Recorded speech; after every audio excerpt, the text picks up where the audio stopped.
iglesia es el cuerpo de Cristo en la tierra. Ahora Cristo en la tierra no tiene un cuerpo físico como lo tuvo en los días de su carne, pero tiene la iglesia que es su cuerpo, y es a través de este cuerpo que Él manifiesta su poder, su gloria y su gracia.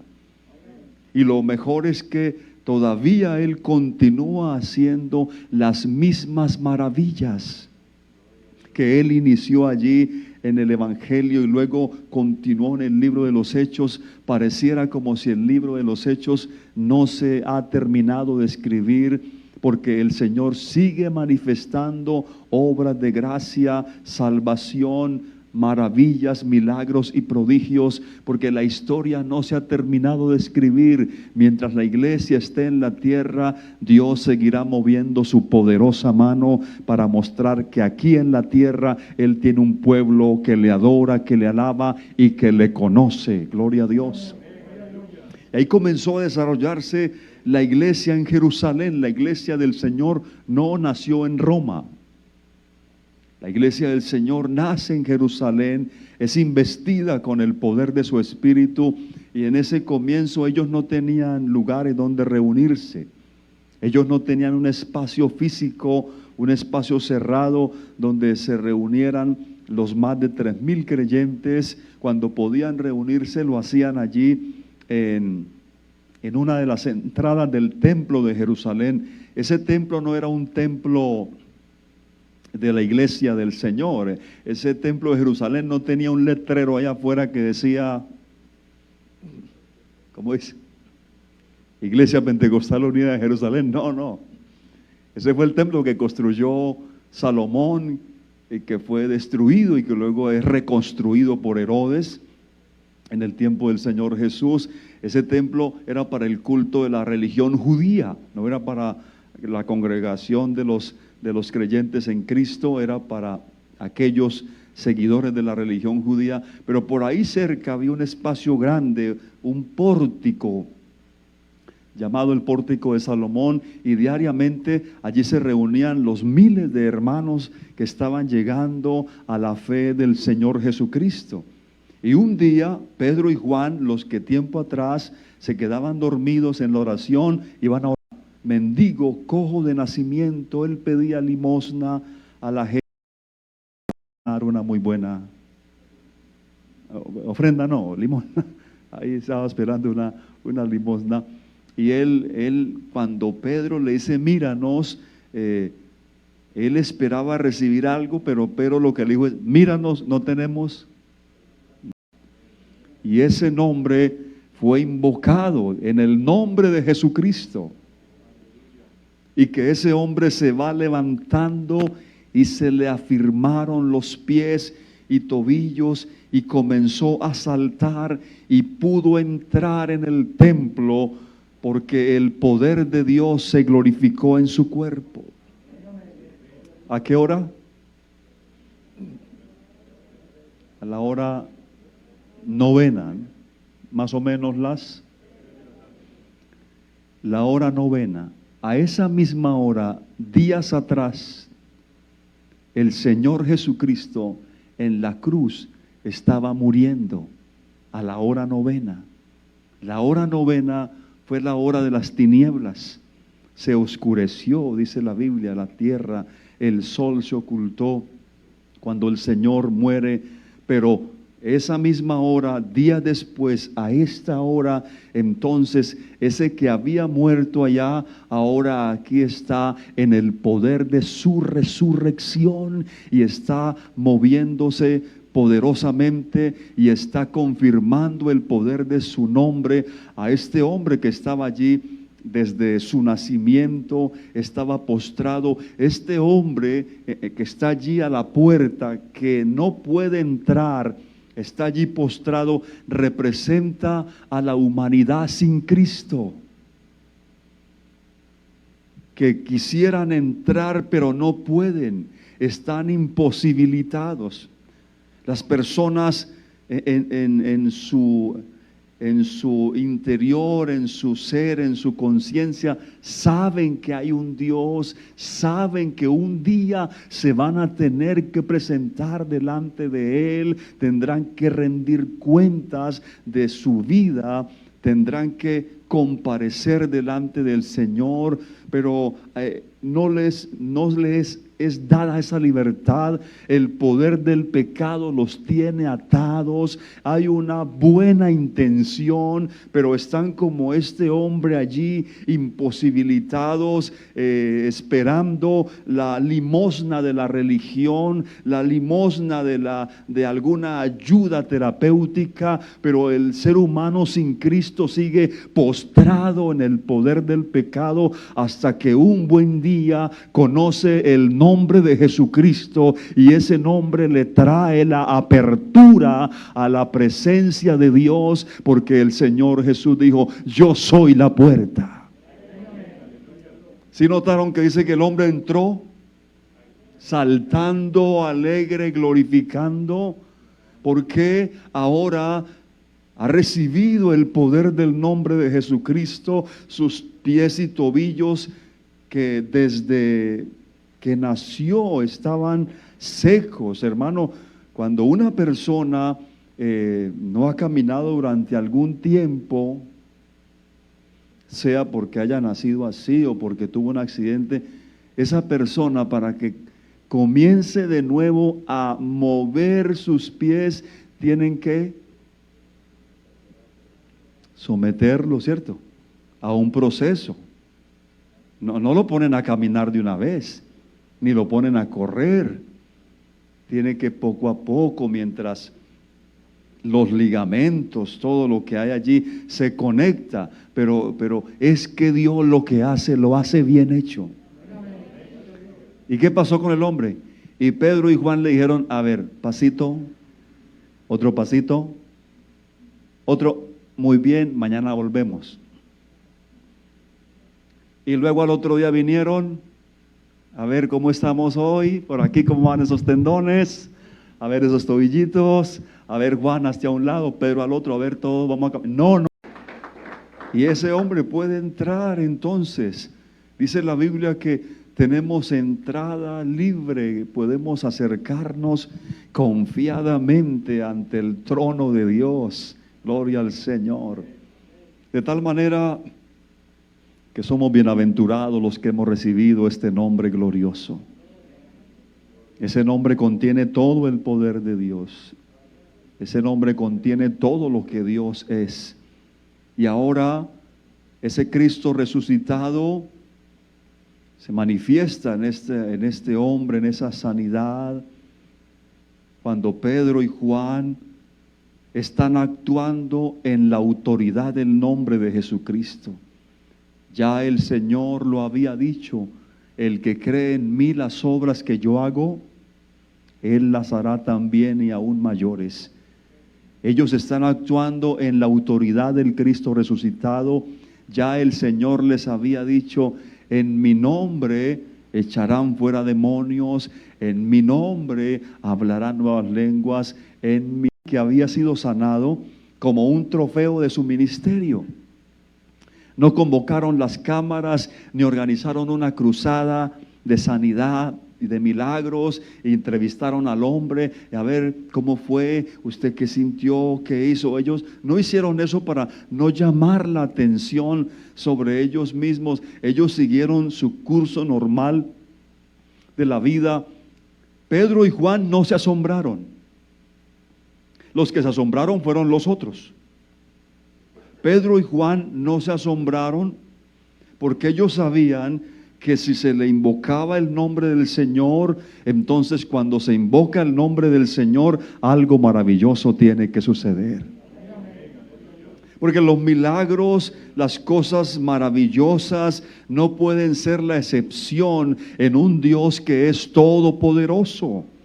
Pedro y Juan sabían, amén, Pedro y Juan sabían que el Dios al cual ellos predicaban era capaz y es capaz y sigue siendo capaz de hacer cosas imposibles. Pero claro, los gritos del hombre que está allí, está brincando, está saltando, no pasaron desapercibidos. Entonces la gente corre al pórtico de Salomón y ven que el que llevaba toda la vida postrado allí mendigando a pedir limosna, ahora está saltando. Ese nunca cantaba, hermano. Ese hombre nunca cantaba, nunca alababa a Dios. Pero ahora tiene un motivo para cantar, tiene un motivo para alabar a Dios. Y cuando la gente se pregunta, ¿y ustedes por qué cantan tanto y alaban tanto a toda hora en el culto? Y cuando no es el culto, en la casa y donde están allí tarareando o silbando o cantando esos coros. Es que Dios ha puesto un canto nuevo en nuestros corazones, alabanza a nuestro Dios. ¿Cómo no vamos a cantar? Amén. El pueblo de Israel estaba cautivo, por ahí un salmo que dice, y los que los habían llevado cautivos le decían a los israelitas, canten esas alabanzas a Dios. Y ellos dijeron, no podemos cantar en tierra de extraños. Y no cantaron, colgaron sus arpas, colgaron sus guitarras, pero esta iglesia sí puede cantar. Estamos en tierra de extraños. Esta tierra para nosotros es extraña porque tenemos una ciudadanía en el cielo, pero mientras llegamos allí, aquí cantamos y alabamos y glorificamos a Dios, porque si uno está alegre, ¿qué dice la Biblia? ¿Alguno está alegre? Cante alabanzas. Y si hay algo que trae alegría al corazón del ser humano, es la salvación que el Señor le ha regalado. Aleluya. Gloria a Dios.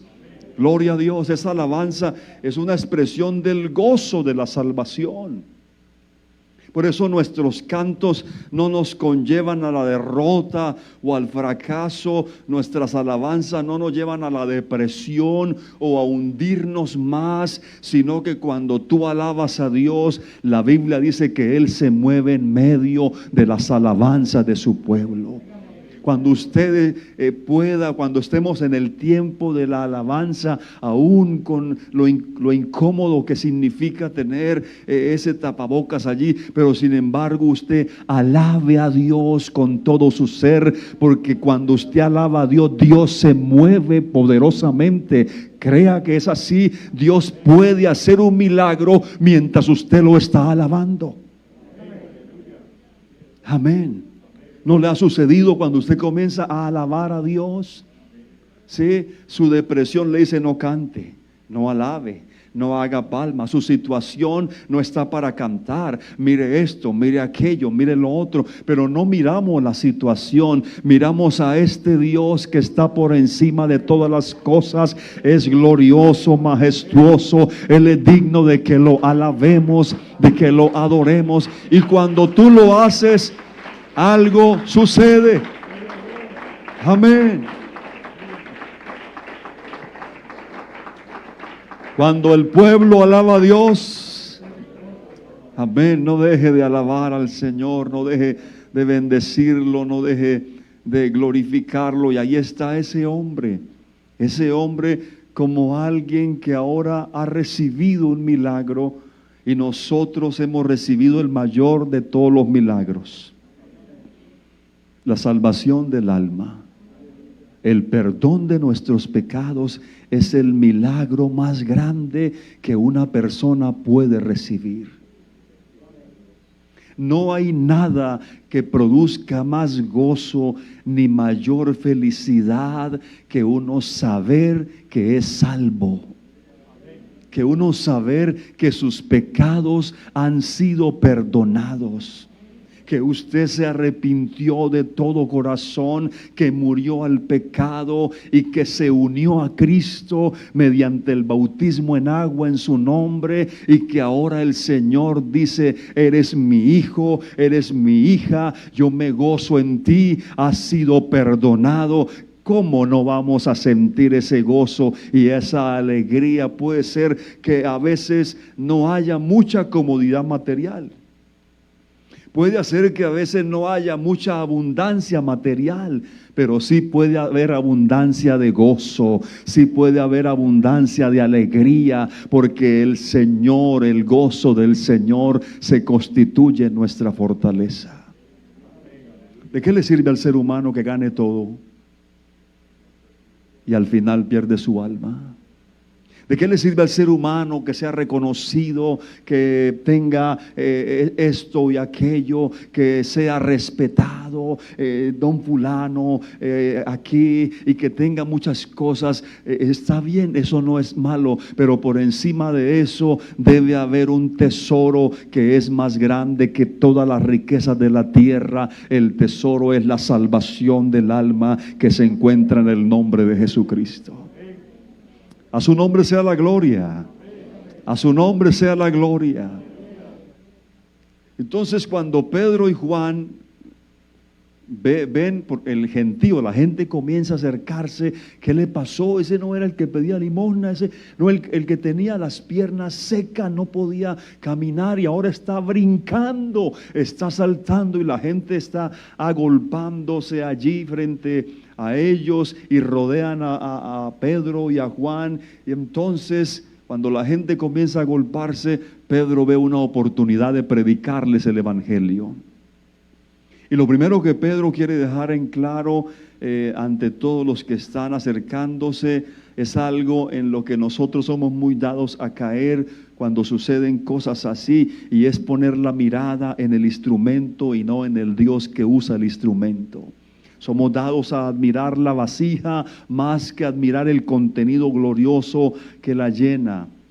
Es más, ese hombre que había sido sanado, dice que él tenía agarrados a Pedro y a Juan. O sea, los tenía ahí sujetos a él con sus manos. Yo no sé si él pensaba que era que si cuando soltara a Pedro y a Juan él se volvía. Uno sabe, ¿no? Como él no conoce a Dios, de pronto él está diciendo: no, estos hombres, si yo los suelto, vuelvo a caer paralítico. Y bueno, es que Pedro también gozaba de alguna fama, porque en algún momento usted recuerda que llegó a la casa de un hombre llamado Cornelio. ¿Sí? ¿Y qué hizo Cornelio? El centurión, cuando Pedro llegó a la casa, ¿qué hizo? Se le postró a Pedro. Dijo, se le postró y le iba a dar la gloria a Pedro y el reconocimiento. Y Pedro dijo: no, levántate, yo soy un hombre como tú. El único digno de que tú te postres y lo adores es el Señor Jesucristo. Ningún hombre de Dios, ningún ángel de Dios recibe la adoración que le pertenece solo al Señor Jesucristo. Por allá al final de la historia, cuando Juan recibe la revelación de Apocalipsis, entonces Juan iba a adorar al ángel que le está revelando, y el ángel le dijo: a mí no, adora a Dios. Ni ángeles, ni arcángeles, ni hombres, ni mujeres, solo Jesucristo es digno de que le demos el reconocimiento. Solo Él es digno. Amén. Gloria a Dios. Y como estaba causando admiración lo que está sucediendo, ¿cómo inició el sermón Pedro? Le dice: ¿por qué se maravillan de esto? ¿O por qué ponen los ojos en nosotros como si por nuestro poder o piedad hubiésemos hecho andar a este? Ese milagro, que era algo muy especial, sin embargo, Pedro dice: no tienen que maravillarse, no es por nuestro poder ni por nuestra piedad lo que ha sucedido, es que se le ha invocado el nombre de Jesucristo, y en ese nombre hay todo poder. No es de maravillarse que el Señor sane a un enfermo. Ciertamente es un milagro, es una obra muy grande, pero si Él es Dios, es totalmente normal que eso suceda. Es totalmente normal que sigan sucediendo cosas maravillosas, hasta lo imposible Él puede hacerlo. Ellos entonces, actuando en la autoridad y en el nombre de Jesucristo, operan este milagro, y Él aprovecha para darle el mensaje a toda esta gente que se está acercando porque el Señor le ha confirmado su nombre a ese hombre al cual se le ha invocado ese poder. Y Pedro les recuerda a esos que se están acercando en su mensaje, les dice: recuerden que cuando Poncio Pilato los puso a escoger, porque Poncio Pilato, el gobernador, puso a escoger entre Barrabás, un homicida, y Jesús. Y ese pueblo al que Pedro le está predicando ahora pidió que se soltara ¿a quién? A Barrabás. ¿Y qué pidieron para Jesús? Que muriera. Suelta a Barrabás, crucifica a Jesucristo. Y en tan solo 2 versos, entonces Pedro le dice: ustedes mataron al santo, al justo y al autor de la vida, porque Jesucristo es santo, justo y autor de la vida. Gloria a Dios. Él es el santo que murió por los pecadores. Él es el santo que murió para que los pecadores pudiésemos llegar a ser santos y sin mancha e irreprensibles delante de Él. Jesús es el justo que dio su vida por los injustos. Él es el que permite por su gracia que los injustos lleguen a creer y sean justificados. Justificados pues por la fe tenemos paz para con Dios por medio de nuestro Señor Jesucristo. Pero Él también es el autor de la vida. Pedro les está diciendo: ustedes mataron al autor de la vida. Jesús es Dios, porque Dios es vida y es el autor de la vida. Pedro les está diciendo: ustedes en su ignorancia mataron al autor de la vida. Pero les dice unas palabras muy maravillosas. Les dice: pero ahora sé, hermano, le dice Pedro a sus oyentes, que todo lo que ustedes hicieron y los gobernantes lo hicieron por ignorancia. Pero Dios es tan bueno que pasó por alto la ignorancia de ellos, la ignorancia de sus líderes, la ignorancia de esos gobernantes, al tratar a Jesús, el santo, el justo, el autor de la vida, como un malhechor, y ahora Dios les envía el mensaje de la salvación. Dígame si Dios no es bueno, hermanos. Dios es bueno porque Él pasa por alto nuestra ignorancia. Tal vez usted, como yo, antes de conocer el Evangelio, éramos unos, dígalo usted porque a mí se me oye muy duro. Sí, pero ignorantes en cuanto a la salvación. ¿Cuántos decíamos cosas y hablábamos del Evangelio? Y hablábamos de la iglesia y decíamos tantas cosas que usted ahora se acuerda y usted dice: uy, Señor, gracias por perdonarme tanta ignorancia. Saulo de Tarso, ya para ir terminando, Saulo de Tarso, quien era uno de los judíos de los más reconocidos de ese tiempo, cuando llegó a conocer al Señor Jesucristo y se convierte en el apóstol Pablo, él es un ejemplo de la gracia de Dios, pero muy patente, porque Dios trató con él, y él le escribe a Timoteo y le dice: escuche lo que Pablo, que era un maestro judío y que juzgó mal a Jesús y a sus seguidores, después de que el Señor lo salvó, escuche lo que dice en una de las cartas que le escribe a Timoteo: doy gracias al que me fortaleció, a Cristo Jesús nuestro Señor, porque me tuvo por fiel poniéndome en el ministerio, habiendo yo sido antes blasfemo, perseguidor e injuriador, mas fui recibido a misericordia, porque lo hice por ignorancia, en incredulidad. Pero la gracia de nuestro Señor Jesucristo fue más abundante con la fe y el amor que es en Cristo Jesús, palabra fiel y digna de ser recibida por todos, que Cristo Jesús vino al mundo para salvar a los pecadores, dice Pablo, de los cuales yo soy el primero. ¿Se dan cuenta? Este hombre perseguía a los creyentes en Cristo. Él decía que Jesucristo era un invento de ellos, que Jesucristo no podía ser ningún Mesías ni ningún Salvador. Pero un día se lo encontró este Cristo de la gloria y lo hizo ver que todo lo que él hacía era por ignorancia, en incredulidad. Y ese mismo Pablo, después predicando a unos griegos por ahí, les dice: Dios, habiendo pasado por alto los tiempos de esta ignorancia, yo doy gloria a Dios porque Él pasó por alto mi ignorancia. Yo era tan ignorante que le daba el culto a lo que no es Dios. Yo le daba reconocimiento a los dioses que se hacen con las manos. Yo ignoraba que existía un Dios todopoderoso y eterno. Yo pensaba que Dios era invención de la imaginación y le rendía culto a eso, como muchos de nosotros, y hablaba mal del evangelio y hablaba mal de los predicadores.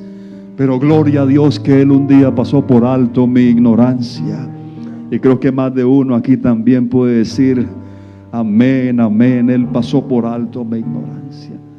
Pero dice: ahora manda. Pasa por alto tu ignorancia. Está bien, estás lejos de Dios, te justificas, esto, aquello, lo otro. Pero dice: ahora manda a todos los hombres en todo lugar que se arrepientan, porque ha establecido un día en el cual juzgará al mundo con justicia por medio de Jesucristo. Él pasa por alto nuestra ignorancia, pero ahora Él manda. ¿Qué es lo que manda? Que todos se arrepientan. ¿Quién es el que manda? Dios.